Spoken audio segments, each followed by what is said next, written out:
Good afternoon, everybody. Thank you so much for coming to our civics workshop. This is part 5 of a part 5 series, so part 5 and final. And I just thought I would do a quick recap. So again, I'm Natasha Leger. I'm the Executive Director for Citizens for a Healthy Community, and proud to have co-hosted this workshop with Alicia Michelson of the Learning Council. Again, we put this workshop together because we were concerned and heard from a lot of people in the community that they may have either forgotten their high school civics class or were never taught it. So the idea was to give people some background in our democratic form of government, why government works the way it does, individual rights and constitutional rights, and the role of people power in our system of government. And one of the things that, or some of the things that we talked about throughout this series is how the issues that we are dealing with and challenges that we are experiencing today are all really the same issue at the root of when there's a breakdown of our checks and balances in our system of government. So whether that means environmental protection, whether that means individual rights, whether that means the ability for businesses to continue to function as we always thought. So it may not be an issue for you, so some people feel like, well, it's not my issue until it is your issue. So it's not my funding that's cut until it's your funding that's cut. It's not my workers that are impacted until it's your workers that are impacted. It's not my ability to read books until it's your ability to read books. So anyway, all of the issues that we are experiencing, and everybody is experiencing at different levels, they are all rooted in our understanding of our ability to have a voice in our future and have a voice in terms of that outcome. So today, what I'm hoping to do with our illustrious panel is bring that all together, because while these issues are all rooted in whether our checks and balances work, or another way of putting it is trying to prevent abuses of power, what is consistent across all of this is people power and the ability of community to come together in order to respond to the most challenging times.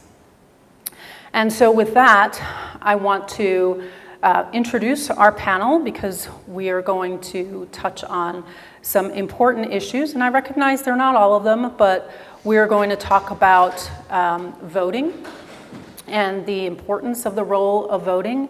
We are going to talk about local government and resiliency when it comes to something that is so near and dear to us in the West and the North Fork Valley, which is wildfire risk and resiliency. We will talk about food security and health and what it means to bring community together. And we will wrap things up with personal resiliency in the times of stress. So we will start out with brief introductory presentations from each one of our panelists, and I will let each one of them introduce themselves individually, because they can do that so much better than I can, although I can say wonderful things about each one because I know each one of them personally. But I'm going to start out with Annette Chosick with the League of Women Voters to talk about voting.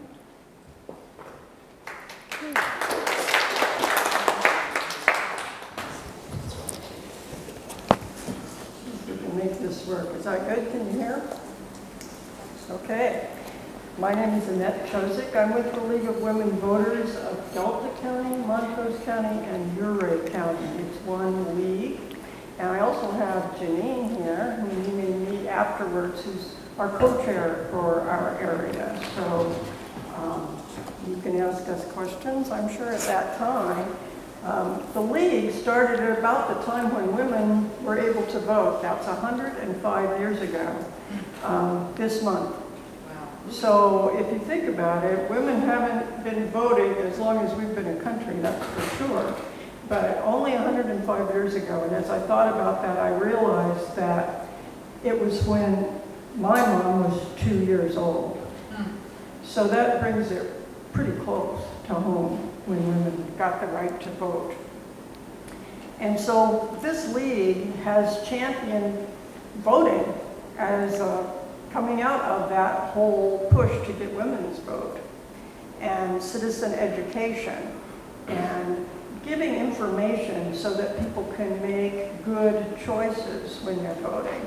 That's really the role. So the league does not take an active role in partisan politics or in endorsing candidates, but the league does take positions on various issues that come up, but not on individual candidates. The league does do candidate forums so that the voters can actually meet and hear the candidates and make their choice accordingly.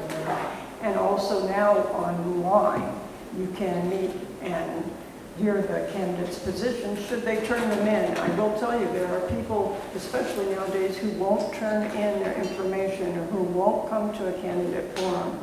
And I would say buyer beware in that case, but that happens sometimes. But we have some materials at back that you can get on those things, but Vote 411 gets you to all of your election materials that you might want to see and read about and get different ideas about. So we thought that we'd just very quickly run through a little bit about the history of voting, but not a lot because I don't have a lot of time. But in our Constitution, that's when it was given the states the right to set the times and manners for elections. And that's going to be important later on. And you'll find if you've lived in different states that they do it different ways. And sometimes that's good and sometimes not, but in some ways it kind of protects by having states in the game, so to speak. So the 15th Amendment to the Constitution in 1870 gave men the right to vote, including men of color and former slaves. But afterwards, many people of color, indigenous peoples, and people who had been former slaves were excluded in various states. But that started opening up the door to more people at that time. And then, as I mentioned, the 19th Amendment gave women the right to vote, but again, so there were some restrictions for women of color and indigenous persons, and they didn't get to vote. So the biggest thing that happened is the Voting Rights Act of 1965 to address this very situation. Because people couldn't register to vote in some states because they were stopped at the polls from voting, this took care of that and said that everyone should be allowed to vote and that every state should make it easier for them to vote. I think that's the most important thing about that. They shouldn't set up barriers of various kinds to restrict voting. So then in 1993, the National Voter Registration Act, also called the Motor Voter Act, was signed, and that allowed people to register to vote when they got their driver's licenses. Now, probably a lot of people got that when they got their driver's license. So that gave a chance for that. It gave a chance for mail-in registration and for having a standardized voter registration form throughout the whole country. But because of what I said before about states and having their own ways, 44 states do the Voter Registration Act implementation, but 6 states did not. So there are still some that don't do it when they do their driver's license because they have a different way to do it. So then there was a Help America Vote Act, again, trying to give everybody a chance to vote. This helped replace outdated systems that some states were using that didn't work very well or took too long or weren't very accurate, and gave some minimum standards. It set up a registration database for the states and gave a chance for provisional voting, so somebody could vote and then be approved. So those are some important things for that. That was 2002. But since then, there's also, of course, been challenges. And the Shelby County versus Holder lawsuit made a big challenge to the Voting Rights Act of 1965. And it took away the requirement that states that had had trouble being fair had to have things approved. That went away. So states began to slowly kind of creep back in some of those unfair practices that they had had before. And then the 2010 Supreme Court ruling, Citizens United, allowed for unlimited spending by corporations and PACs and individuals to influence elections. That's made a huge difference, because that's when you get people saying, well, I'll just put $1 million on that candidate. And they began to actually do things like that and influence primaries and general elections as well. So right now, currently, there's some things coming up. There's a pending John Lewis Voting Rights Act, Advancement Act, known as House Bill 14. And that's been introduced and supported by all the Democrats in the House, but the Senate hasn't passed it. And that would go back and re-strengthen all the Voting Rights Act things that were taken out in between now and then. But it's just sitting and waiting. But one of the more serious things that's sitting and waiting is called the SAVE Act, and that's the House Bill 22. And what that would do is mean that everyone has to prove citizenship when they vote. And some states have actually tried this, and I've read about some of the instances where people came in, and especially women who were married, had changed their names. And they didn't have matching documents when they came in to vote, and they had to go home and try to find things to try to prove that this was really their name. But it could disenfranchise a lot of people, simply people who don't have birth certificates, people who can't prove these things, and that especially happens with indigenous communities and people who are from reservations, people who have home births. Many elderly people in the South especially don't have birth certificates that they can access. So military voters could be affected as well. People who had survived natural disasters and lost their paperwork could suddenly be disenfranchised. So the League has taken a firm stand against this, but it's still in process. It hasn't been voted through. So that's one that you can call your legislators on when it comes up and try to ask them not to support the SAVE Act. And I guess the topic of the day right now is redistricting and gerrymandering. And that is threatening a lot of things with a mid-cycle redistricting proposition that's now gone through in Texas and is threatened all over from other states. So it's kind of become a civil war of, well, if you do it, we'll do it kind of a thing. But the way it's supposed to work is every 10 years after the census and should reflect population changes. It shouldn't be based on racial characteristics or partisan politics, but it should be a fair thing. But what they're doing, of course, now with computerized systems, you can get it down to the block almost and change it so that you either get all the people of one in one district so that that gets more votes, or you take apart districts, and that's called packing and cracking.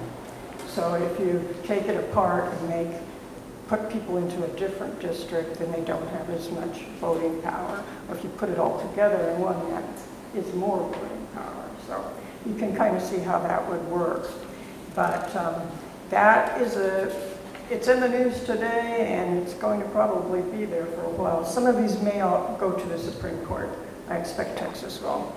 But California's talking about it, even Colorado was talking about it in the news in the last 2 days. They were saying, well, we could maybe disband our way of doing it temporarily so that we could fight back. So it's something to really be aware of and watch as it's developing. The league has taken a stand against redistricting at this time because it's purely goes against being fair.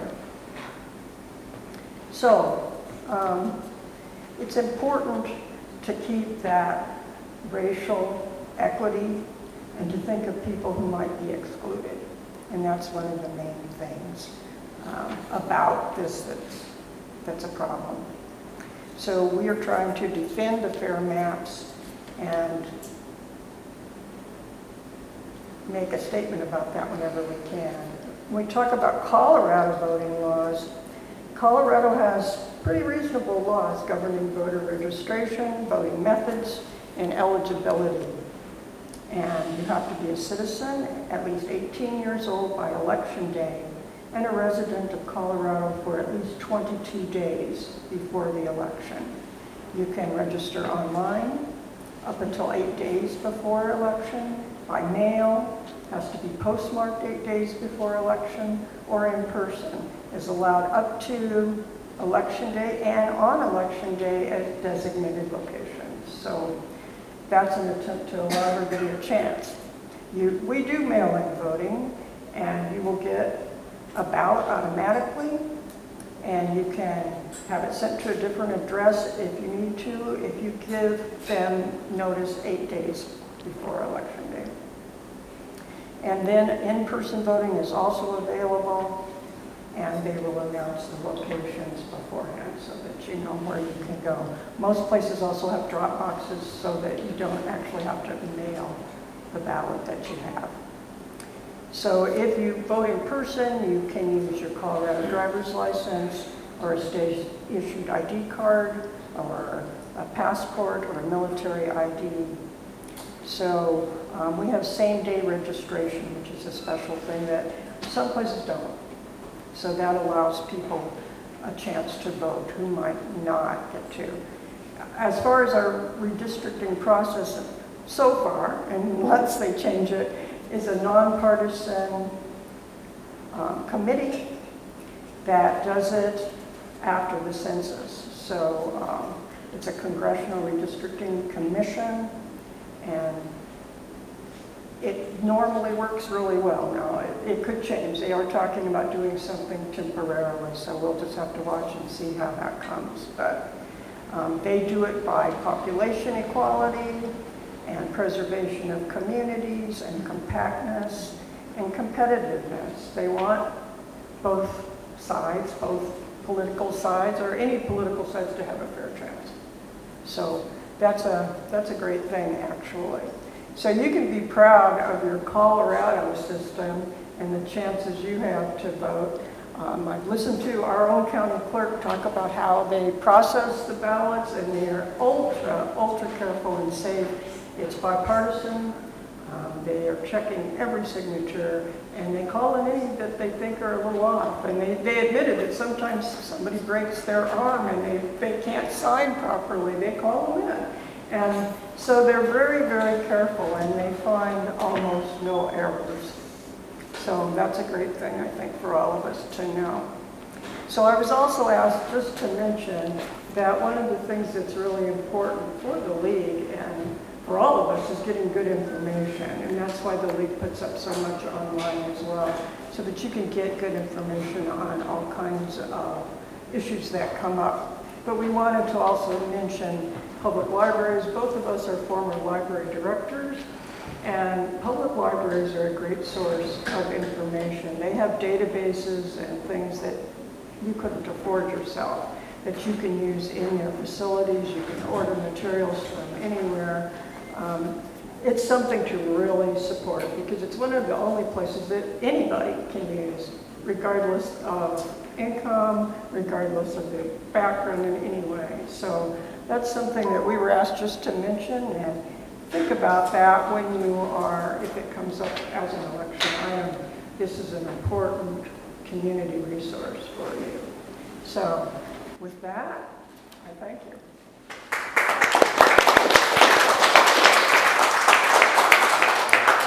Thanks so much, Annette.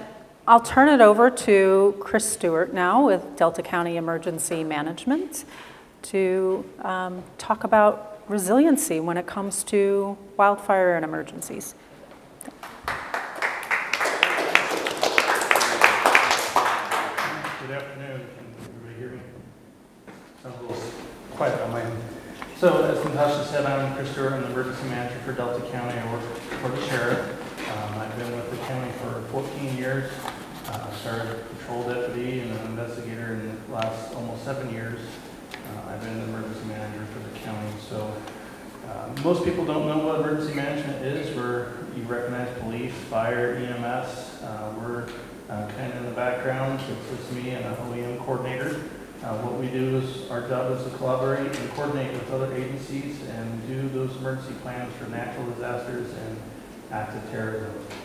Thankfully, we don't have too many active terrorism or anything around here because we're not a big metropolitan city, but it's a consideration that we take into effect. So when Natasha asked me to come and speak about wildfire resiliency, I thought that was a very good topic to talk about this year because as we all know, there's been lots of big fires across western Colorado, including here in Delta County. Smoke's in the air still, been blowing in from some of the larger fires in other counties. We've been fortunate that the two that we had in Delta County stayed relatively small and the firefighters were able to get them out very quickly compared to the several thousand-acre fires that we have over in Rio Blanco. Garfield County, even in Montrose County, has had several large fires this year. So one of the first things when we're talking about wildfire resiliency is being prepared and knowing your risk at your home. So there's maps put out by the Florida State Forest Service. It's called a Wildfire Atlas. It's online. It's free to use. You can go on there and look at your house and your neighborhood and see what the wildfire risk is. And just look around and think, if a wildfire started in your neighborhood, in your community, how can I get out? What's at risk? Look at your own property. How is your house built? Do you have pinyon juniper trees which are very flammable right up against your house? Do you have other dry shrubs and stuff that are touching your house? Do you have dry firewood stacked on your deck against your house? All those things can lead to your house burning down in a wildfire. Because the number one way of saving your home in a wildfire is that your house never catches fire. So to do that, you need to have your home hardened against wildfire. And I'll talk about that here in a minute. Another thing that you can do, right, to be prepared is to sign up for emergency alerts. You've probably heard it, seen it on social media, heard it on KBNF, and other sources, but emergency management and 911 dispatch run Delta County Alerts. It's our official emergency notification system, so when there is an emergency such as a wildfire, we can call, text, email you and let you know what's going on. It's the official way of first responders notifying you in an emergency. And there are some pamphlets back there on the table with the drinks and food that if you haven't signed up, I encourage you to take one of those flyers and get signed up. It's free. You just create an account, you opt in, and I can answer questions about that. But that's a number one resource of staying informed during a wildfire. Another thing that's important with wildfire resilience is having a go kit and being able to protect those critical documents if you are asked to evacuate from your home. And there's a lot of good resources online. Ready.gov/kit is probably one of the best resources that you can go to. It talks about all the materials that need to be in your go kit. But think about those, as she was just talking about, your birth certificate and those important documents that are hard to replace.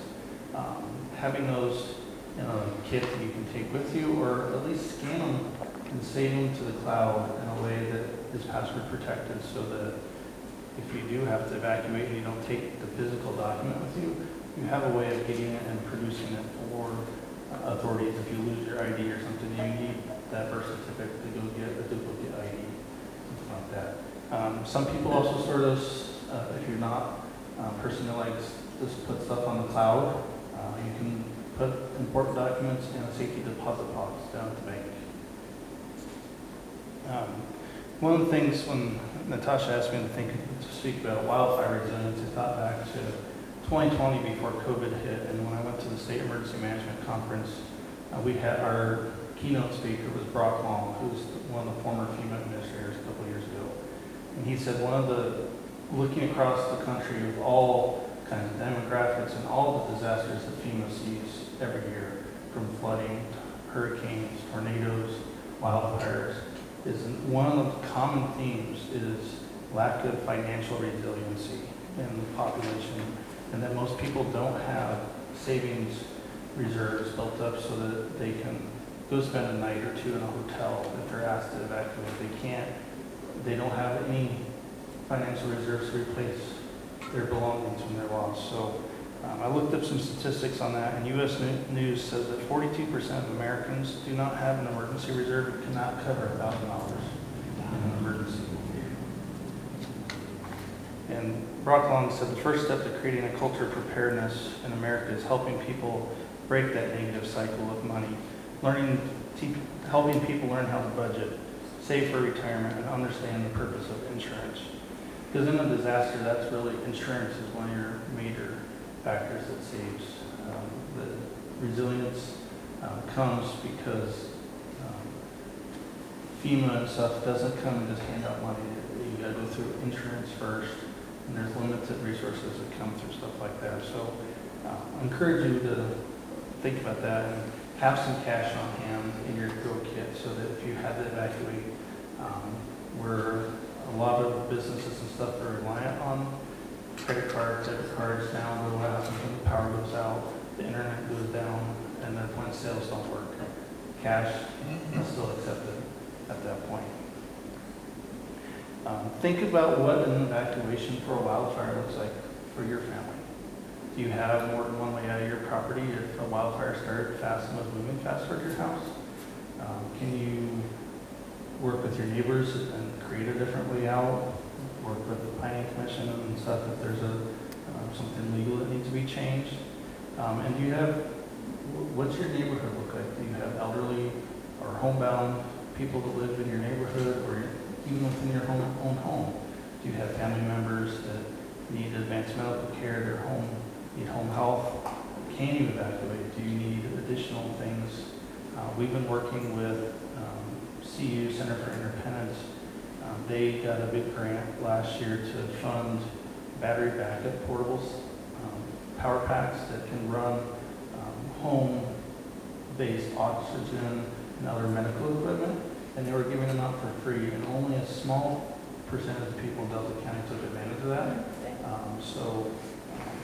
There's opportunities out there to get some stuff that can help you in an emergency if you look. So speaking of home hardening and resilience, like I said, the number one way to survive a disaster is not lose your home.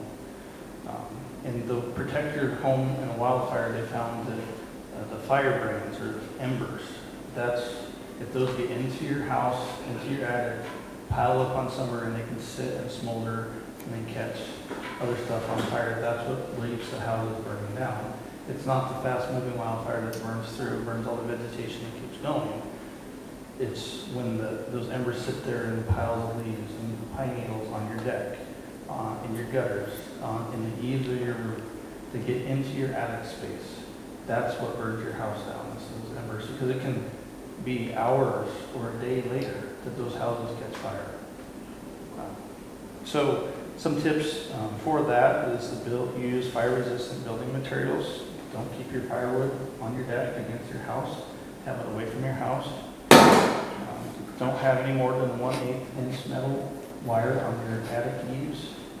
If you have a deck, try and have something to keep embers from getting under your deck, or make sure that there's not litter and stuff underneath your deck that embers can blow under your deck and smolder, catch on fire, set your deck on fire, and set the rest of your house on fire. Keep your gutters clean. The recommendation is to have 6 inches of non-burnable material all the way around the base of your house, whether that's metal flashing, corrugated metal, stucco, something that if a fire burns up, it doesn't just hit a burnable material right there inside your house. Vegetation, as I said, is important. You don't want to have trees overhanging your house. And the recommendation is not to have any vegetation within 5 feet that can catch fire. And if you do have small plants and stuff around your house for landscaping, use like rock and stuff for your landscaping, non-burnable mulch, because that'll stop the ground fire from setting that plant on fire where mulch will burn. Insurance, you've probably heard a lot from the Marshall Fire back in 2021 of the number of people that had their homes burned down and were underinsured. So I encourage you to review your homeowner's insurance policy and read it.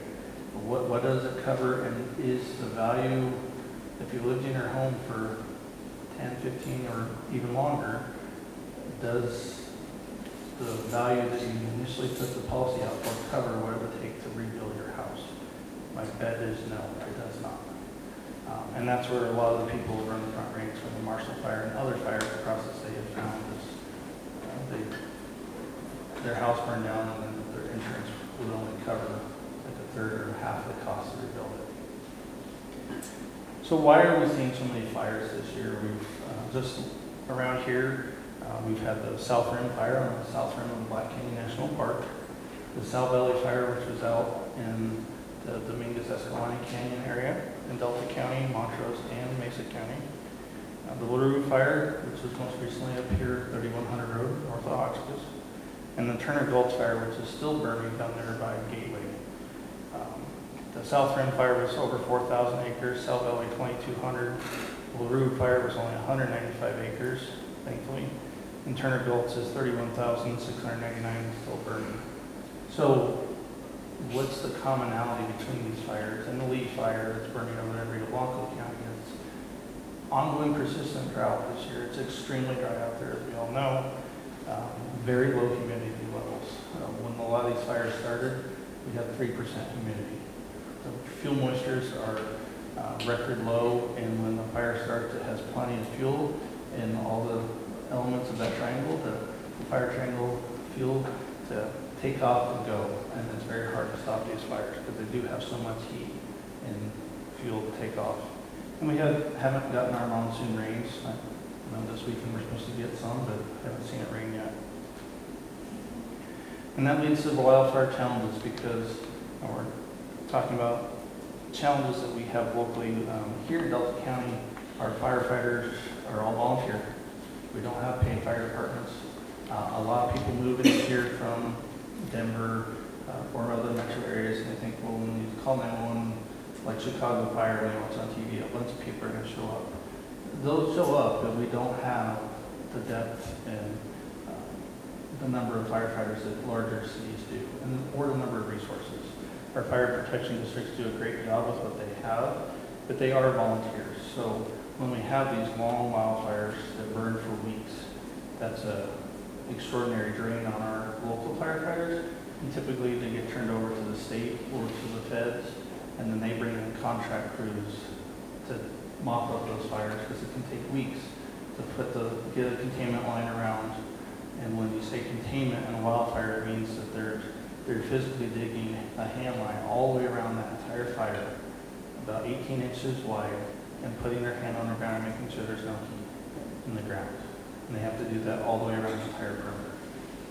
Imagine doing that on Turner Gulch Fire, which is 32,000 acres almost. So aviation assets are a huge life-saving tool that we have at our disposal, and the state changed a couple years ago. It used to be that it was more on the locals to order that, and many of the local fire districts and the counties couldn't afford the aviation assets, because when you call in one of those big helicopters or jets that dump the fire retardant, that's very expensive. But the state and BLM enforcers decided to make those available on mutual aid for the first 24 hours, so no cost. And the goal across all levels of firefighting assets now, from the local fire department, the county, all the way up to Forest Service and BLM, is to keep fires small and get them out as quickly as possible. And that's what happened with the Larue Fire. If any of you watched that, we had a lot of aviation assets called in on Monday and Tuesday, and that's what kept that 195 acres instead of several thousand acres. But that can lead to a major bill. The aviation assets can quickly cost over $1 million or more. So there's challenges that we work through that at the county and state level, funding those response efforts. Some things coming down with wildfires that we're going to navigate is there was an executive order signed back in July or June that said to consolidate the Department of Interior to the BLM and the U.S. Forest Service within 90 days into one firefighting response agency. The deadline for that is September 10th, and we'll have to see what that looks like for fire response this fall and into next year. FEMA has also been called under review with the FEMA Review Council, with calls for it to be disbanded, which could have major implications for disaster recovery. And there's calls to push more of that down to the state level and down to the local level. With fire departments, EMS, law enforcement, you have multiple people, teams of people and shifts. There's 2 of us that work in emergency management for the whole crew. So we do everything from wildfires and flooding, mitigation, health and dispatch. There's a lot of things on our plate. In resiliency, when you're looking at wildfire and any disaster, you got to keep in mind and think about what that impact, the post-fire impact is on the community, about watershed health, tax revenue losses, and what that can lead. Because if citizens have their home burned down, they can't afford to rebuild. They move out of the area. That's a loss of property revenue because now the homes that burned down aren't worth as much. So that's a loss in property tax revenue. The people that lived and worked there were contributing to the community. If they move out of the community, that's a loss of personnel. Maybe they're a doctor, maybe they're a nurse, maybe they're a teacher, maybe they're a first responder, that they can no longer afford to live here, so they leave. And then that can have a lasting impact on the community for decades. So the best way to be resilient as a community is to mitigate against these wildfires, keep people in their homes, keep stuff from burning down in the first place, so that we can quickly recover, get back to a sense of normal. And then I'll just wrap up by saying, in the wildfire, a lot of people are like, well, we didn't get told to evacuate. We say, evacuate when you feel that the time is right. Don't wait. If there's flames coming over the hill by your house, don't wait for a phone call from us to tell you that you need to evacuate, because you know your situation best. You know if you have an elderly parent living with you or some other circumstance, pets, livestock. If it's going to take you longer to evacuate and you want to evacuate now, that's up to you. You don't need the government and the fire department or the sheriff's office telling you when to evacuate your house. And then lastly, get involved. It's, like I said, know your risk. Take a minute to look up the wildfire risk and stuff to your property, to your community. Support your local fire districts. If you volunteer, great. If not, there's other ways of supporting them when they do local donation drives and stuff, because they are volunteers and need equipment. Also planning. We just wrapped up our hazard mitigation plan that was adopted by FEMA back on April 15th. That's a plan that looks at all the natural hazards that affect Delta County and then the districts across Delta County, so not only the county government, but also the municipalities and the fire protection districts of what can we do to mitigate the effects of these disasters going forward. And I'm working to get that plan online to Delta County's website. We've applied for a grant. We're waiting to hear if we're going to get it for the update to our community wildfire protection plan. And that's going to be really important to have community involvement in that. Of what do you guys see as risk? What do you want to see to protect homes and properties from wildfire? And there will be meetings across the county for that once we get that process started. And then currently the Western Slope Conservation Center and American Rivers are working on what's called the Wildfire Ready Watershed Plans and looking at post-fire impact to our watersheds for domestic water and irrigation water across pretty much the whole Delta County. The Western Slope Conservation Center's RAP actually is going up in Gunnison County, since our water for family and stuff comes down through there. So get involved, ask questions, and if you have questions afterwards, I'm happy to help. Thank you.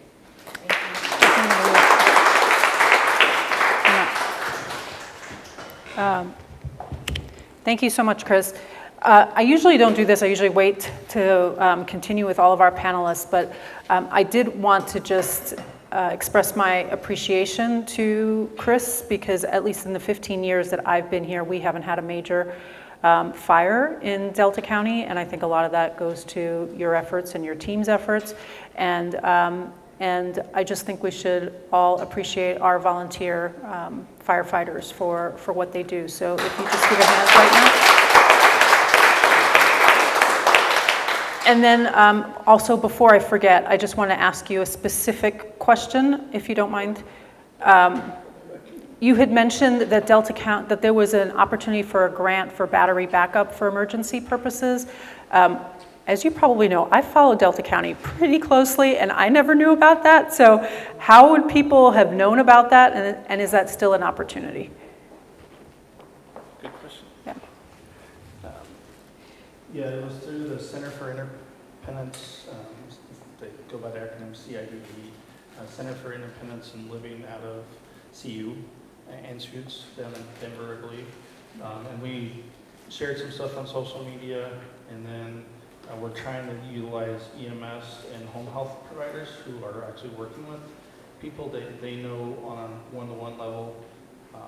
And they got a couple patients signed up for it, but some people, I guess, chose not to take advantage of it. It was the purchase. And I can check with Julia Beams, who's the leader of that, to see if that grant's still active. Great. Thank you. Now you can go. And Alicia, did you want to stay seated? Okay, so let me pass the mic to you.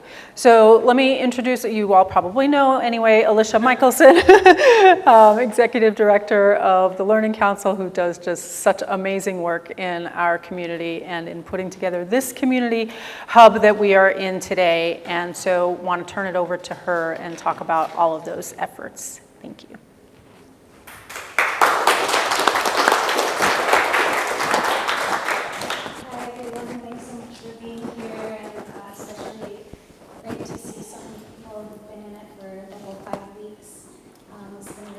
Series, and I feel so grateful to Natasha and Claire for collaborating and helping to make this possible. Also want to express a lot of gratitude for all of you for being here today on the panel, and I'm sure you knew, but who knew that the librarians would be the frontliners, so thank you for the work that you're all doing. And I'm honored to share my perspective here, but also feel really humble because I don't know everything. I may or may not be right about what I'm talking about, and I'm just going to share what I think. We're talking today about community resilience in the face of funding cuts, targeting nonprofits, and et cetera. And also community resilience towards healthcare. And I wanted to start talking about with healthcare because I feel like here in Delta County, that's a pretty hot topic this week. There was news about the Delta Hospital not doing birth anymore. And there's petitions going on around that. And, to me, I just was really kind of shocked to hear that because we're so far from other hospitals already from here. Delta's pretty far, and then also shocked, not shocked, that as these funding cuts come down the pipe, it's women's health that goes first. And I'm a really huge advocate for women's health and women's ability to choose birth that they like. And so we want to be able to have that locally. And so those funding cuts are a pretty big deal. And I think that it's really foundational for our community to be able to have a healthcare system and also choice in how they choose to take care of themselves. The Medicare and Medicaid cuts that are at risk, also the SNAP benefit cuts that are at risk. And, I think that there's a lot of things that that are getting cut, and it's like, where's that money going? And then when we look to, like imprisoning people who are our neighbors, we look to wars that are kind of far away. For me personally, it really is kind of like, where's my tax money going? And kind of makes socialism look good. I mean, like, wow, socialized medicine and making sure that everybody has access to adequate care seems sort of like a human right to me. But, I guess not in the USA today.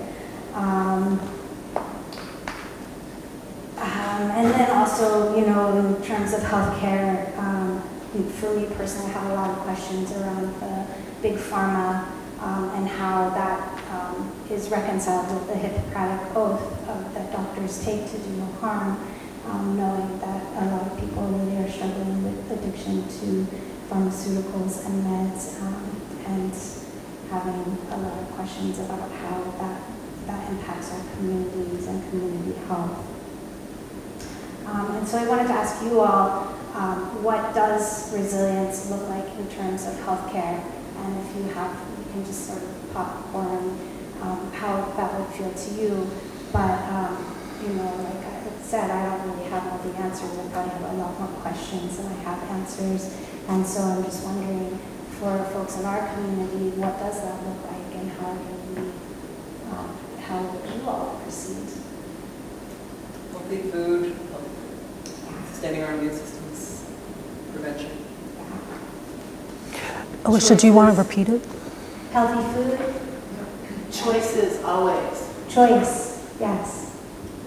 Access to medical providers. Access to medical providers. Voting out people who cut our funding. Voting out people who cut our funding. Yeah. Noticing who's getting left out, finding a way to help them, not relying on the system to do that, not kicking the can somewhere else. Yeah, notice. Especially in rural communities where we can. Yeah, in rural communities, we have the capacity to notice who's being left out and support and help, and not wait for kicking the can and wait for others to take that up. We can do that ourselves. Anything else? Well, those are really great solutions. Thank you. That makes me feel a little more hopeful and good about life. Okay. And to me, that also looks like offering clinics that are accessible. And we've started here with the acupuncture clinic that's meeting twice a month. And I think that that sort of model of clinical care in the community, where folks can come and access on a gift model care in that way, is really, really important. And I hope that will be seen more here and in the greater worlds. Alicia, I have a question. Would it be legal to set up an alternative birthing centers? I think it would be quite a bit of work. Yeah. And what we've seen so far on the Western Slope is that there was sort of an alternative birthing center, Blooming Babies, that was adjacent to St. Mary's Hospital, and that has also been cut recently. And so, like, to privately do that, I think could be possible, but I honestly don't know. Yeah, I mean, I'm sure under the table it's possible.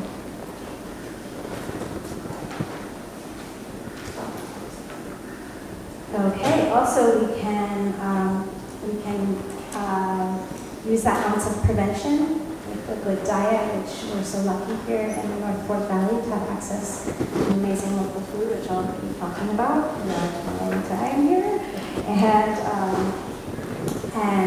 exercise, which we also have access to because of the beautiful place where we live. And so I think those ounces of prevention are really important, and we can encourage that all around. We also are really lucky because we live in a place where we can access herbal medicine and medicines of nature, and so I think that there are things that grow really abundantly here in the valley, like dandelion and nettles, and even things like pine and juniper that could help our health. And so, like really exploring that and accessing the local resources that are just at our feet and our hands, and using those as ounce of prevention are a great idea. And I also think that working in consort, having alternative or what are they? Anyway, having supportive alternative medicine, really meeting the modern day medicine and working together so that we can have these options and choices that were spoken of earlier. Health and healthcare is really foundational to life and to everything, and so so I will continue seeking solutions and supporting the people who are, like the doctors who are on the front line and nurses, midwives, everybody who's helping here and around to keep people healthy. And then, again, back to where's the money going, and how do we change that flow? And I think that as we really can use our creativity and our imagination, we can imagine okay, well, if we're going to be having funding cuts and change the direction where the money goes, where would we imagine that going, and how would we imagine that changing things? And so as we're imagining it, we can also talk with our peers and our friends about it, and then we can also be really listening a lot to see okay, well, who's talking about this and making big moves, running for office, and let's support those really uplift folks that are doing that. Earlier Chris mentioned mutual aid in terms of fire, and I wanted to just really reinforce that mutual aid idea, and I'll just define that so everyone has the same idea of what it is. An organizational model where voluntary, collaborative exchanges of resources and services for common benefit take place amongst community members to overcome social, economic, and political barriers to meeting common needs. This can include physical resources like food, clothing, or medicine, as well as services like breakfast programs or education. These groups are often built for the daily needs of their community, but mutual aid groups are also found throughout relief efforts. And so I'm going to start talking about some community solutions, and I sort of framed the community solutions part of my presentation in terms of the 5 elements, so that we can think about our natural and spiritual space while we're thinking about these ways for community resilience. And so I'm going to start with Earth. And when I think about the earth and community resiliency, I think about the importance of supporting local, of being local, of buying local, of food access locally, education access locally, access to healthcare locally. We talked about that a little already. And also the economics of that, and voting with our dollar, considering the hidden cost of cheaper items, and choosing for quality and not quantity, and also sharing. We don't all need to have everything. We can share stuff and make things available for people to use. Also thinking about our economic choices locally and being able to really create a rhythm in our week around those economic choices. It's Tuesday, we're going to go to the farmer's market. It's Friday, we're going to go to Mountain Oven and get our bread. And when we do that, we are also not only providing money for local artisans, but we're also making friends with the people who are in the bread line, and we're also making friends with the people who bake our bread, and that's building community and creating a kind of resilience that is, I think, much greater than we might think when we go to the bread line on Fridays. So I think that that kind of sustainability is something that's really important in our community, and I also love to see how well supported those things are. In the water realm, I'm going to stick with economy for a minute and talk about creating a circular economy, keeping the money flowing within a smaller region. So that includes not giving the money to Walmart or Amazon or these larger businesses that are,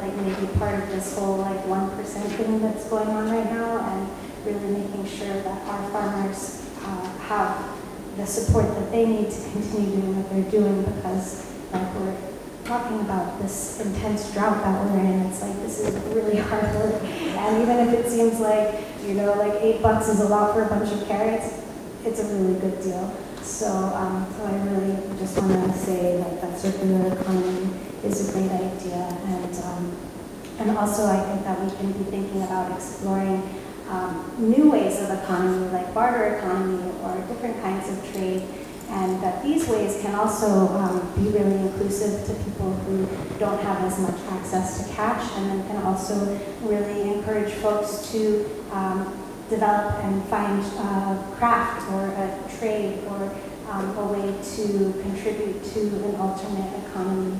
So to me, those are interesting things to think about flowing in our community. Also, in terms of water, I think about returning to the well and taking care of ourselves so that we are nourished and healthy and resilient and ready for whatever comes. I also think about refreshing ourselves with new perspectives and cultural renewal, and so that means like making sure that when we are brainstorming and having these ideas, that there's a lot of people at the table. And for me specifically, I feel like making sure that those voices that may not be being heard, I really want to hear those. Those are the ones I'm really listening for. And so, so really making sure that our community is building upon itself. Also, in the water category, I have art. Here at the Learning Council, we love making art. Often when we come up against hard situations, we make art about it. And I feel that that's a really powerful way to come together with other community members, and it's also a really powerful way for people to have sort of a somatic experience to work through whatever it is. I don't know if any of you saw the fashion show this year, but that was like a really satisfying piece of community art that, for me, the sort of unexpected strength of community that came from everybody working together to do that was just such an amazing result of creating art together. And I think that this is a way to make bold statements, access group wisdom, and just be together in a way that's really fun. Also, I think in the water, just being ready to go with the flow and being ready to move and being ready to bring forth new ideas and ways of being. And so, so I think really if we just keep flowing with it. And then with air, I think civil discourse is really important. Talking about it, listening about it, really being aware of what's kind of coming down the pike. And on one hand, like being really aware, but on the other hand, maybe turning the news off. Like I think that a lot of what's happening on the news is contributing to a lot of fear and worry. And I'll just quote Jordan Chevalier as a little boy told his mom, "You can worry if you want to, but you don't have to."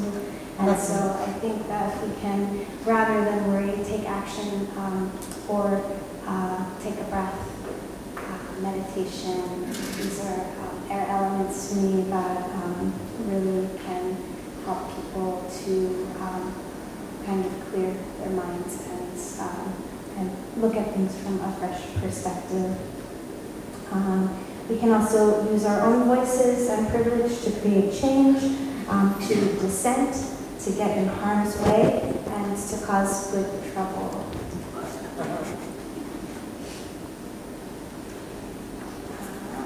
And then also a quote from Standing Rock, when that was all going down, that kind of felt like an air thing to me. It was get in the way and pray. So that's a good one for air. And in the fire realm, I feel like fire has a lot of action to it and a lot of transformation that comes with it. And to me, what I'm seeing that seems like it's making some really great statements are people in the streets. And again, you can integrate your art into that, you can integrate your voice into that, but just really getting off the couch and making moves. And even things like you can do on the couch, like calling your officials, writing a letter, making sure that that you're doing something and your voice is being heard. Also educating ourselves, I think that's fire. The more that we know, the more that we can share, the more that we can really help ourselves and then be able to help others. Also creating activities that bring people together, and that can be like in your neighborhood we were talking about earlier. Chris was talking about like knowing who's in your neighborhood and who might need help and support, and so having like a little potluck or some activity with your neighbors or your community or your greater community, I think is super important. And uprising. Again, using our privilege. Getting up off the couch. Getting up and really rising to the occasion, because that's what is at hand. And so yeah, I just think again, we have a lot of privilege here. We have a lot of wisdom, and the more that we stand up and use our voice and bring that forward, the more that it helps other people to think about new things. And then sparking our imagination, like I was talking about earlier, and creativity to birth new ideas that can kindle action. And so I think that, this is a time for new ideas. This here at the Learning Council, we're exploring new leadership ideas, so that not one person has to carry all of the burden, and everyone feels empowered and enlivened. And I think that this is a great time for us to be really thinking about and activating some creative solutions. And getting out of our comfort zone again. So it's great to be comfortable. We all want to be comfortable, and I think that like pushing our own personal edges to like have that conversation with someone that we might not otherwise have the conversation with, like stretching ourselves to go beyond our capacity.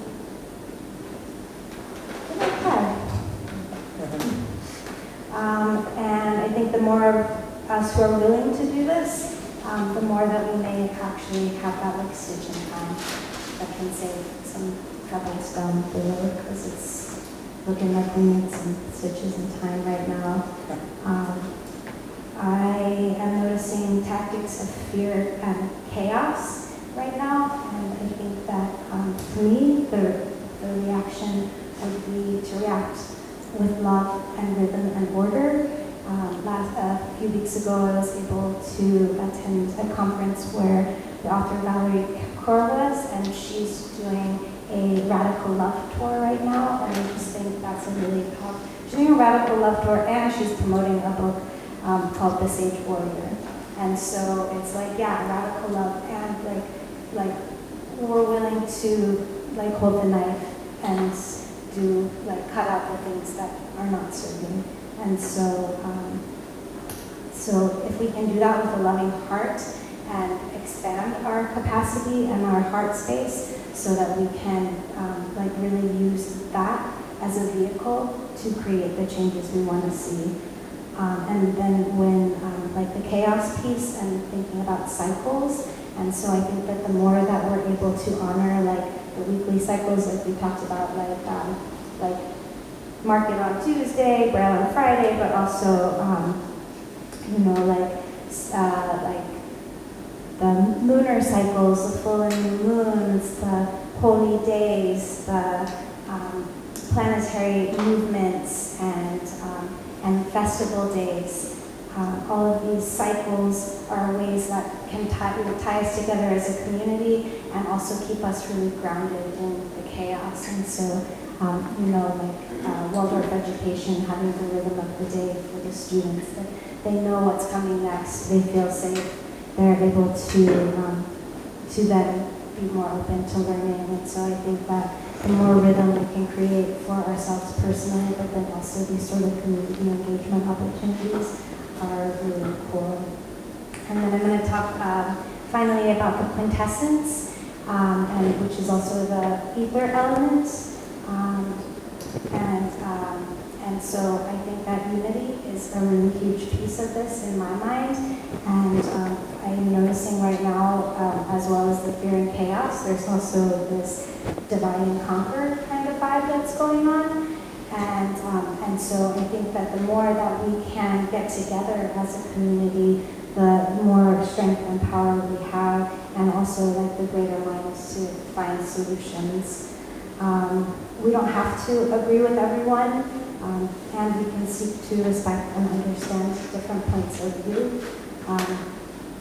A lot of what we're coming up against are systemic challenges, and we need to really realize that within those systems are humans with hearts and minds that we could potentially connect with.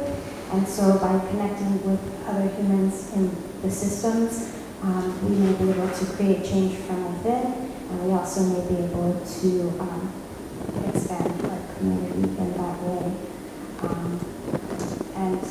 Rivera Sun often talks about sort of moving the needle, and I think that as we expand our capacity to communicate love and understand others, that we really also are expanding our capacity to move the needle for ourselves and others. Joining together to fund viable solutions, again, using our economic power in a capitalistic system is something we can do, and something we can do together and unify. And so I think that these are things that we can really be thinking about as a community. Also really want to acknowledge, as we talk about unity, that together we have better ideas, this group mind I mentioned earlier, and also the capacity to build power. And as I started with, like right here locally is an amazing place to start, and then we can go regionally, statewide, countrywide, intertribal, international. There's a lot of activity. I was visiting with a friend from Chile a couple weeks ago in Telluride, and she was talking about how much resistance is in the street right now in South America. Very inspiring and also very change-making. And so again, like, as we're able to kind of broaden our bird's eye view and see like what are other folks doing, and people are doing stuff, and it's exciting, and I'm inspired by that.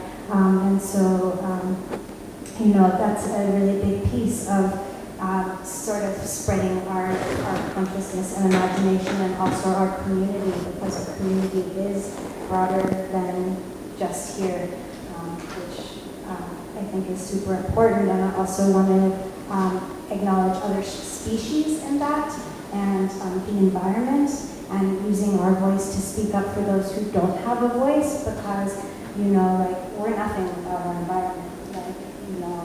Our water, our earth, and the beings who live there, plant beings, these are all really foundational to our life and to the good life that we like to live here. So, I really want to give a shout out to those who aren't shouting out and can shout out. And then also wanted to really acknowledge the spiritual world and taking refuge there.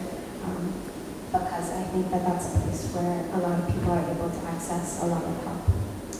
So thank you all.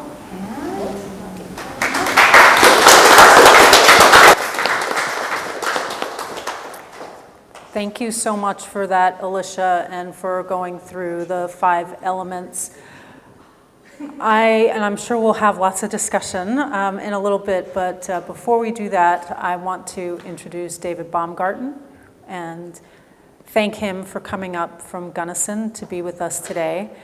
And also want to say that I consider David a friend, a peer, and really an incredible human being and mind in terms of all the work that he has done over the several decades. And with that, I want to turn it over to David to talk about personal resilience in the time of stress.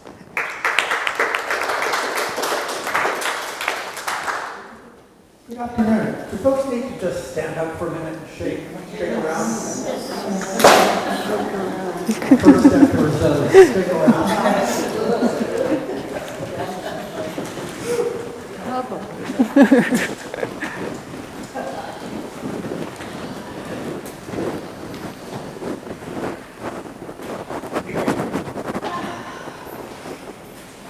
Much better. So good afternoon, and thank you all for the opportunity and honor to present with this panel and with Natasha and with you all today. My name is David Baumgarten. I was the county attorney for Gunnison County from 1989 until about 3 years ago. And that is where Natasha and I met each other, and we have worked closely and successfully. And I'm blessed for that relationship. So allow me to return to thank you.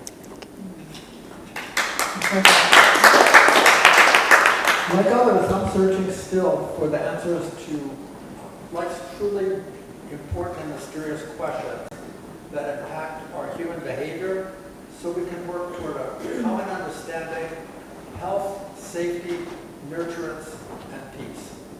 I've been asked to speak for a few moments today on building resilience, personally and communally.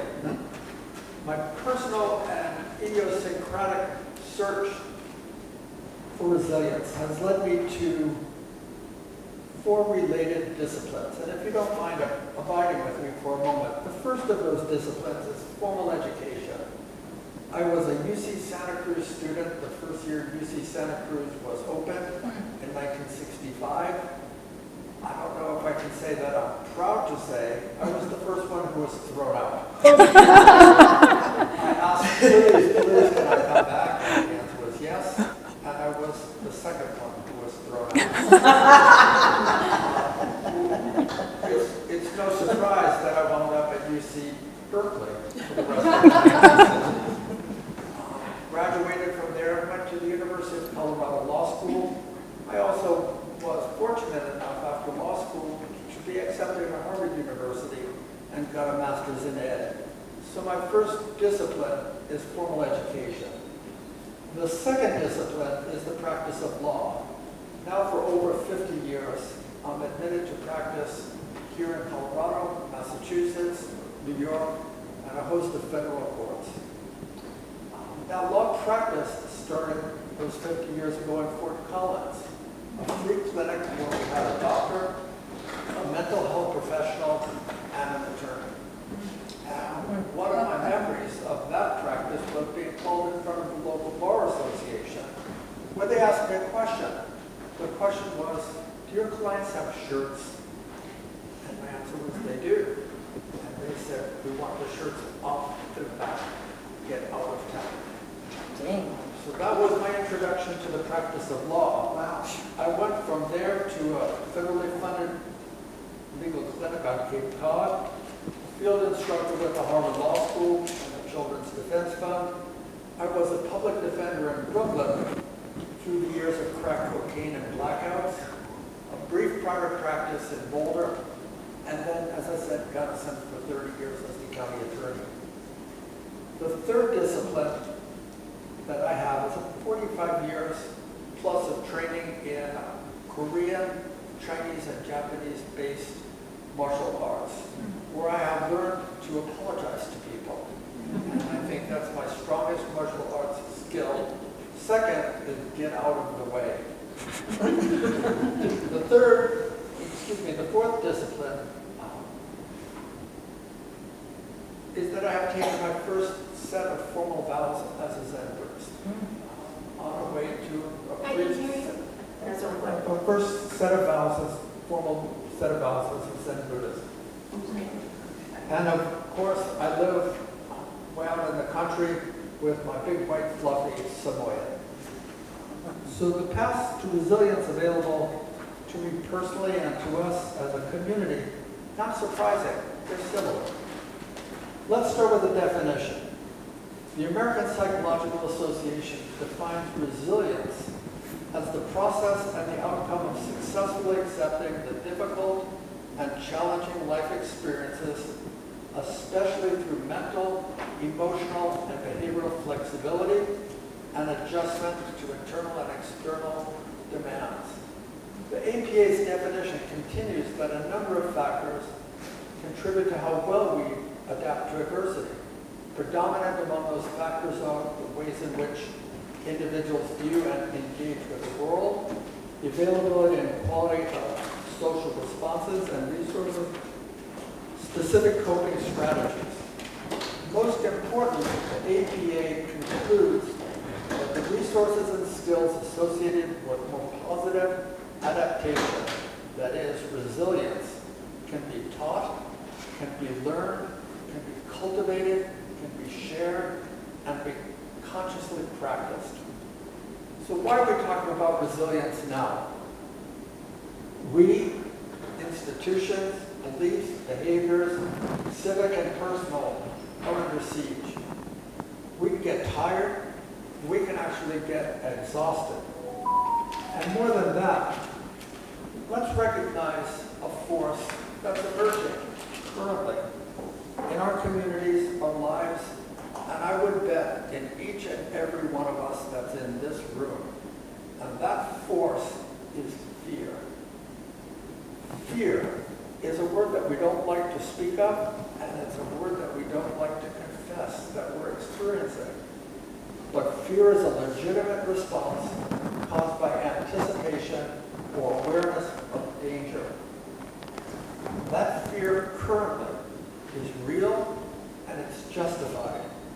It's a current political and society norm.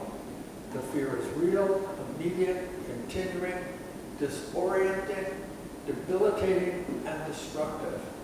So what are we going to do about it? How to be resilient in the face of that force? There are inoculations against fear. The inoculations will strengthen resilience. Those inoculations are not cures, but they are effective resistance, coping, and building mechanisms. And so in the few minutes that are available for me to continue to speak, let me just list a couple of don'ts and a couple of do's. And when we're going through those lists of don'ts and do's, I would invite you to personally choose one from each list and then go act upon it. So that when you leave this room, it's not the end of a conversation. It's really the beginning of a challenge. And if you can do that and you're successful with your don't and your do, well then come on back and we'll give you another one. The number one thought is preparation. I'm astonished when listening to everybody on this panel. Preparation has been one of the common themes. I learned in martial arts, where there is preparation, there is no fear. That didn't work out so well for me. I was still scared when I would go in the ring to fight. But I knew that I was prepared, and so that I was consciously accepting that fear and working with it. Here's some lists of don'ts. Don't fall for every bait. Geez, are we being baited every single day, consciously swarmed by the bait? Don't fall for it. Don't resort to violence. Don't kill. Don't take life. Don't take spirit. And don't lose your own spirit through exhaustion. Take a break. Don't take what isn't given to you.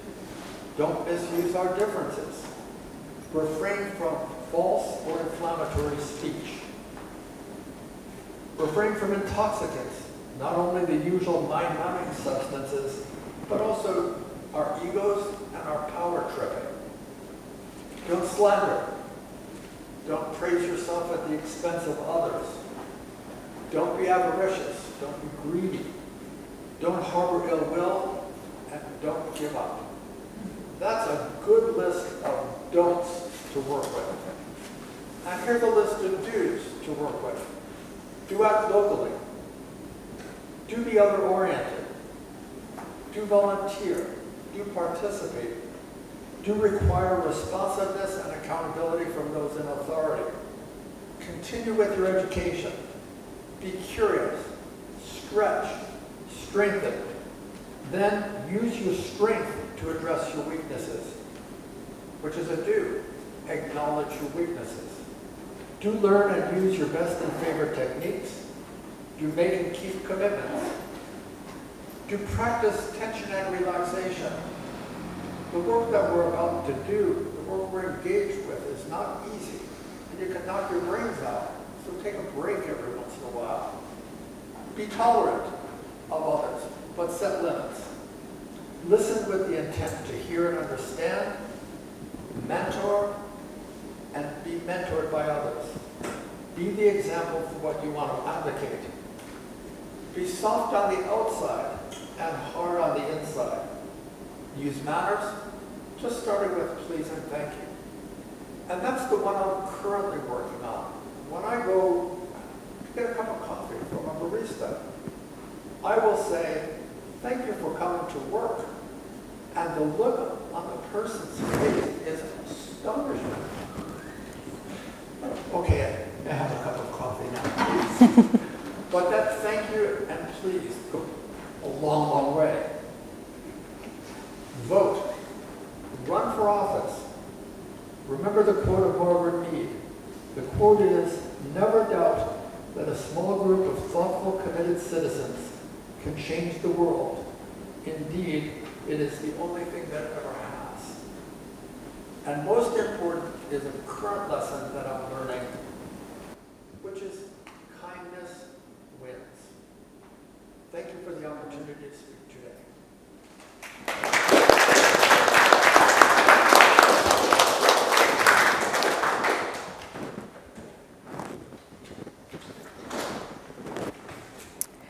Thank you so much for that, David, and for sharing your wisdom with us. Very much appreciated. I have been thinking a lot, and certainly in listening to all of you today. At CHC, we focus on empowering our community to be able to respond to environmental threats, and in particular, the threats of oil and gas development in our watershed. And listening to all of you today, the recurring theme that I see is empowerment. Empowerment of us as individuals and empowerment of us as a community. And this morning, I had a thought of, well, if I put my business hat on things, how would we talk about that in terms of key performance indicators, meaning the key performance indicators for us being enlightened and engaged citizens, and key performance indicators for us maintaining a democratic system that gives us a voice in our future. And what I've heard from each and every one of you, some key performance indicators are education and awareness, people power, and individual strength. And I'm wondering if you want to kind of build on that concept of a key performance indicators in the areas that you have talked about. And who has the mic, or who wants to start first?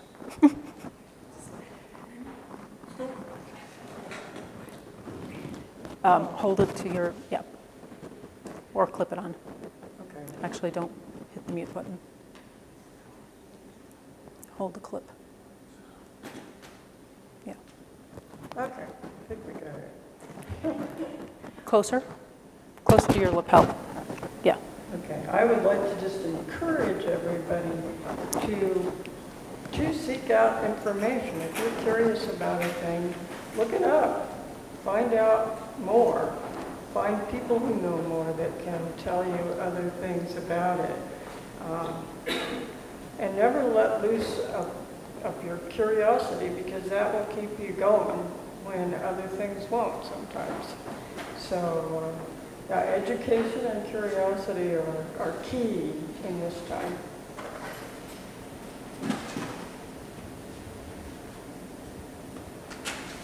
Drop one of kind of hold two mics. We kind of stole a If you good can one. talk a little louder, All Chris. right, you stole a good one there. Do your research. Don't believe everything on social media. Go out and confirm or verify information, whether it's accurate or not. And like I said, get involved. There's in the world that I work in with plans and disasters and stuff, a lot of people don't know stuff because everyone's so busy doing their own life. But if you have a few minutes to go to a meeting or something after hours and contribute to plans, whether it's a town planning or the county or some other, wherever you live is putting together, have an input. Because we deal with in emergency management, we have the concept of whole community, and we need to hear and engage with the whole community in order to make sure we represent the whole community.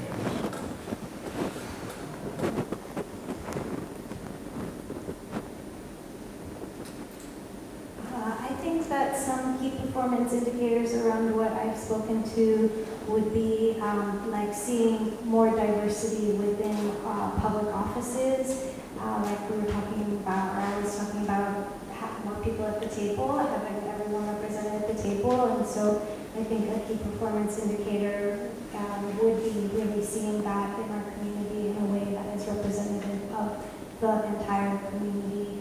I also think key performance indicators are having a healthy and vibrant community who show up. And I see this in the room, that people are here showing up, wanting to educate themselves and do the things. And that's a great indication that maybe we're on the right track with this conversation and the public discourse that is happening here. And so I think more like this, and then just see more resistance. It would be a KPI to fix. I don't know if I have an answer to the question, so let me answer a different question. Or make a different suggestion, which would be support and use your local public library. When I found out there were going to be 2 librarians in this room, I was staggered. And so there's a thank you and a thank you. That is a place that is accessible to all. And I don't know that the general public really has a sense of the siege that our public libraries are under.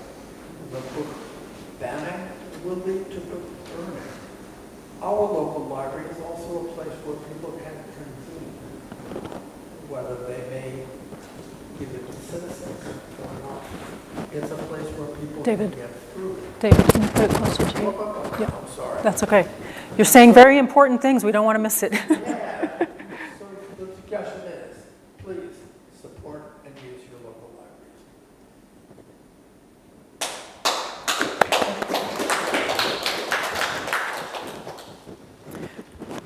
That was going to be one of my questions, but that's okay. That's perfect. Along those lines, I guess there are 2 things that I want to explore a little bit more. One is the concept of time, because we've talked about the need for information and education, and also the time to step back and think through things critically and creatively, and to really honor the space and time and the people that we are with. And then there's this other component of just under-resourcing and underfunding, and that came through a lot in the discussion that we had today, and certainly in the discussion that we had in the last 2 sessions on environment and public lands, and also on federal funding and local impacts. So I'm wondering if we were able to reclaim time, what might that look like for you or recommendation for others? And if we were able to counter the chronic challenge of underfunding and under-resourcing such critical programs and agencies. And you can take either one, because I know I put 2 questions in there, so whatever you're comfortable with. Scott.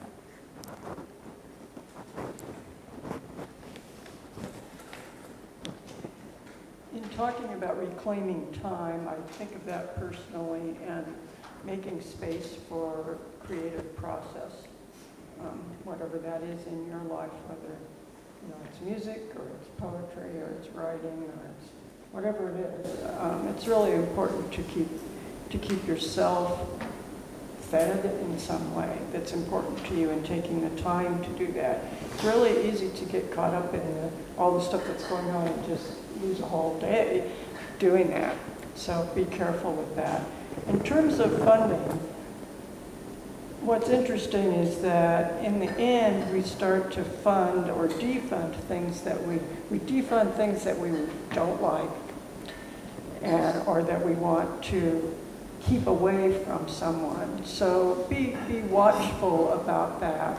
Be concerned about who's being excluded, what's being removed. I appreciate the talk about healthcare. I worked for over 7 years in hospice, and I can tell you that many people don't find the healthcare resources that they need in rural areas. And that's something under attack. So when those questions come up, it's important to be educated about them and to vote and be active in supporting the things that you really want. Someone said, talk about what you'd really like to have in terms of healthcare. I think that's really important. But there'll be other things too, fire resources or other things that will come up under question of being funded or not funded. The same with public libraries. Often that's a place where people say, oh, we can do without that. There's the internet now. So be aware that, like as I said to you before, there are many things that libraries banding together can purchase that you couldn't possibly afford to purchase for yourself, that you can access through your library. And it makes a big difference by putting those things together and thinking about who's going to be excluded if that's gone, who's going to be excluded if those materials aren't available tomorrow, if it's not open when those people aren't working. All of those kinds of things are really important.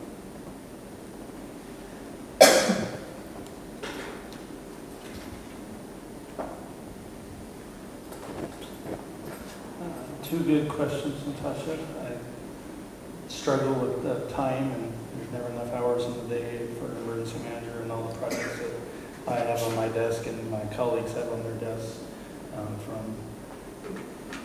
To do enough planning and work with the community, get out into the community and stuff. So that's a challenge that I have, is always having enough time to get things done. And I wish I had that golden answer to solve that problem, but it's a challenge that we have in emergency management. We're one of those agencies that everyone forgets about until the fire's on the horizon, the water's rising on the creek, and then all of a sudden we're the most important agency there is in a jurisdiction, whether anywhere in the country. And it goes kind of funny too, is a lot of what we do we can't do without grants, because we're the collaborators and coordinators with a lot of different agencies, from public health, healthcare, emergency services, and mitigation work. And a lot of that stuff can't be paid out of work. Delta County doesn't have a lot of financial reserves on any of the municipalities, special districts that sit around. So grants are very important across the continuum of agencies to do what we do in emergency management and a lot of other things. So it's something that I pay attention to, with cuts coming at both the state level with the new budget, the state and at the federal level. So I don't have the good answers.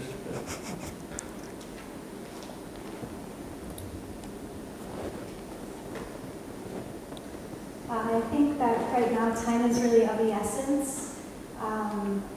This morning I was talking with Andy and we were talking about it's not really time to sit and wait and see what happens next. It's time.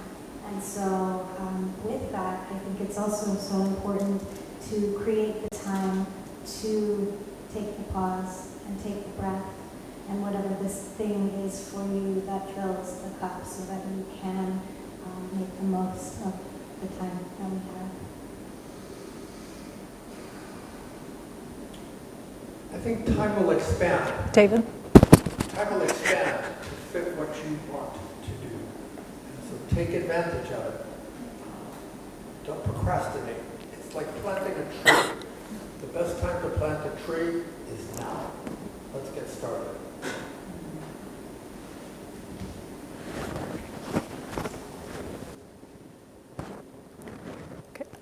I have one more question before I open it up to the audience, because I think this is an important piece. I'd like to talk about trust. And we're at a time where there's so much information and disinformation and misinformation that is circulating. And not only circulating, but also absorbing our time in almost disproportionate ways, that for many people, they're not sure what to trust anymore. And that becomes a very not only troubling but dangerous proposition, especially when you're talking about emergency management and you're talking about situations that directly impact life or death type decisions. But I'm wondering if you can comment on this issue of trust and the lack of it, or the perceived lack of it that people are having, whether it's in information or in institutions. That's a big question. I do suggest that when you are listening to any kind of news or looking at news, that you be sure to check sources, that you look at who they are referencing. Sometimes there isn't a reference, sometimes it's just an opinion. So be extra careful with some of those things. There's a lot of people putting out a lot of stuff and trying to sow a lot of discord between people. Part of what we're doing in League of Women Voters is trying to put out really good information that's been carefully researched. And so you can, if there's a position that's been researched on our website, it's going to have been fully researched, and people take the time to really look into everything and both all the sides that are possible. So be careful with things like that. Get recommendations from other people that you trust about what you can rely on when you're looking at information. But librarians can help you with that as well. So that would be a tip.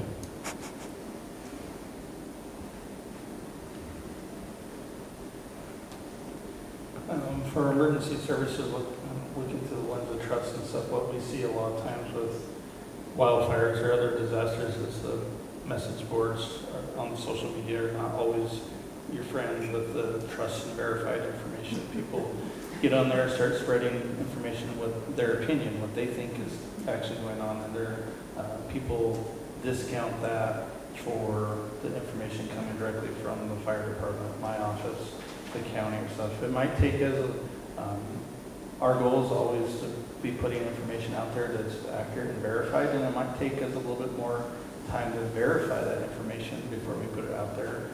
But in the meantime, the keyboard warriors out there on the different social media platforms are giving their opinions. So just pause. Does this sound realistic? Does this sound, and help us be a force multiplier for sharing what's actually going on and the truth out there, and contradicting that false narrative that might be circulating when response is going on. That'll help people stay safe and get the correct message out there.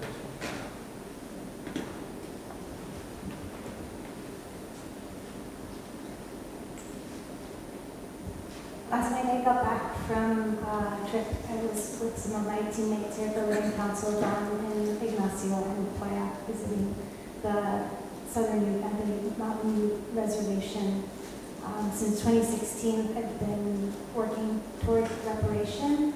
It took like 3 years to get a phone call reply to start the ball rolling, and establishing trust is a huge part of our work there, and also a really challenging part because we're working with people who have no reason to trust us at all. And so I'm really learning a lot about trust right now, and how to be trustworthy, and how to like trust my own knowing and instinct around like what's next or what the right move is to make. And again, I'm like, wow, I have so many more questions than answers. But I do think that it does, a lot of it does go back to some of those elements of rhythm, and like showing up consistently, listening really well, being spaced for people to share what they need and what they imagine and think and what is inspiring to them. I think that these are ways that people learn to trust us, and also that we can hold space in that way to be more trustworthy. And yeah, and I do think that we have instincts that help us to know, is it worth, or is this a trustworthy situation? And so really trusting ourselves in that. Watch this. I'm going to hook it up. So you're okay. I can't believe who I'm about to quote. Ronald Reagan was my governor when I was at Berkeley. And he said, trust but verify. And that might be the only thing I ever heard him say that I agree with. We now live in a universe where facts and data are being erased. That's happening with our federal institutions right now. And so I'm going to go back to our libraries. We have a place where we can verify, use it. If somebody says to you, oh, I was told, sir, the moon is made of blue cheese. I don't know if it is or it's not. Maybe it is. Go to the library and look up blue cheese and moons and see if it's true. So please, trust but verify.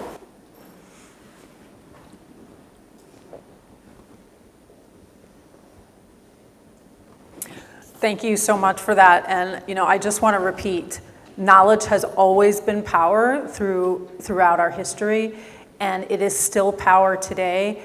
I know most of the people in this room are well informed, and actually that's one of the biggest compliments I get from local governments, state agencies, and federal agencies whenever they interact with this community. The thing they always say to me consistently is that you are so informed. And my plea to you is to remain informed, but also take a break and take a digital detox from time to time. But also, I think a challenge to all of us is how can we share information in a way that we can also have more fun and engage with each other. And so I encourage you to think about that and remember how much power we all have within ourselves, and how important it is for us to think critically and be able to triangulate information. So thank you all for your perspective on that.